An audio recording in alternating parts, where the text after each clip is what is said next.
All right, let's begin. Today, we're going to undertake a critical re-examination of what I would argue is a profoundly influential, yet largely unanalyzed societal artifact. What we're proposing here is an entirely new framework, one that really challenges the long-held functionalist assumptions we've all come to accept. So, central to our entire analysis is a new piece of terminology. I want you to get this down. It's the Posterior Dominance Pedestal, or PDP for short. Now, it is absolutely crucial that the PDP is not understood as some simple tool for rest. That's a fundamental misunderstanding. What it is, in fact, is a sophisticated piece of social technology. Its sole purpose? To strategically elevate the human posterior, and in doing so, establish a clear, nonverbal, hierarchical superiority.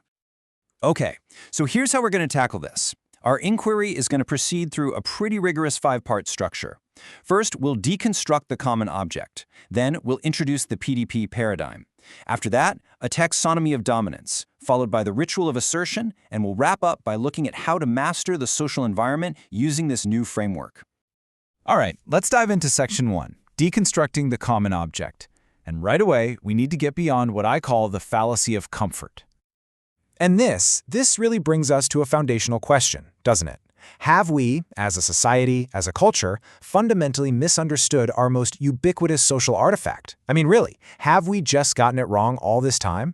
Well, the evidence we're about to look at suggests the answer is an unequivocal yes. Okay, moving on to Section 2. This is where we'll introduce the new paradigm of the PDP. This is all built on our theory of strategic elevation. So the core principles of this theory, what they really do is codify the subconscious rules of social space that we all live by but never really acknowledge. So what are they? First, elevation equals status. It's that simple. The higher you are, the more status you have. Second, height dictates dominance. It's a direct physical manifestation of the social order. And this next one is absolutely crucial. Form follows power, not ergonomics. And finally, the simple act of sitting has to be recontextualized. It's not passive, it's a social declaration. Which leads us, logically, to our third section, a taxonomy of dominance. This is where we'll get into a real analysis of form and power. Now take a look at this matrix. This presents our empirical findings.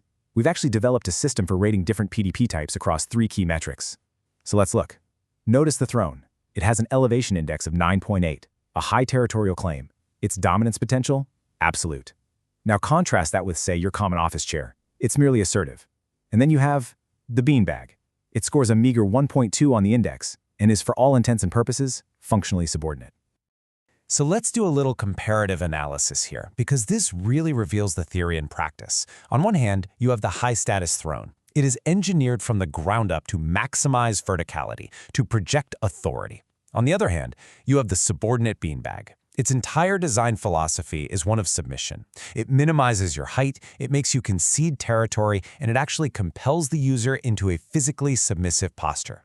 The contrast couldn't be more clear. You know, this concept isn't entirely new, though it has been, I would argue, historically marginalized.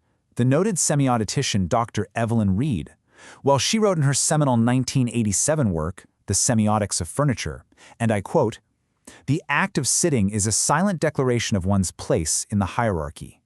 I mean, what a powerful summation of our entire thesis, right? Okay, so let's transition now from the static object itself to its dynamic use. This brings us to Section 4, where we're going to examine the ritual of assertion, really the subconscious performance of status. First, we have to recontextualize a very common feature of the PDP, what you might call armrests. Well, you need to stop calling them that. They are not armrests, they are dominance amplifiers. Think about it. They are appendages specifically designed to expand your personal territorial claim and project an aura of, well, unassailable control. Look, the interaction with a PDP is never casual. It is a highly structured, 4-step ritual of assertion. It goes like this.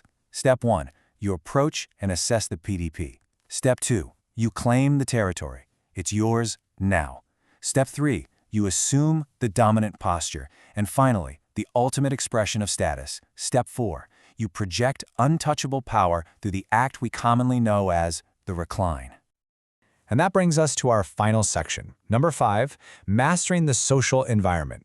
This is where we'll talk about the applied principles of PDP theory, the practical takeaways, if you will. You see, the implications here they're profound. If you want to truly understand any social environment, I don't care if it's an office, a boardroom, or a royal court, the very first thing you must do is map its network of posterior dominance pedestals. Who sits where and on what? That right there, that reveals the true power structure, which is so often hidden in plain sight. So the conclusion of this entire analysis should be, well, self-evident. The object so commonly and so incorrectly mislabeled as a chair is, in fact, the primary instrument we all use for the constant negotiation of social status. So let me leave you with this. To understand the posterior dominance pedestal, that is the essential first step to mastering any social environment.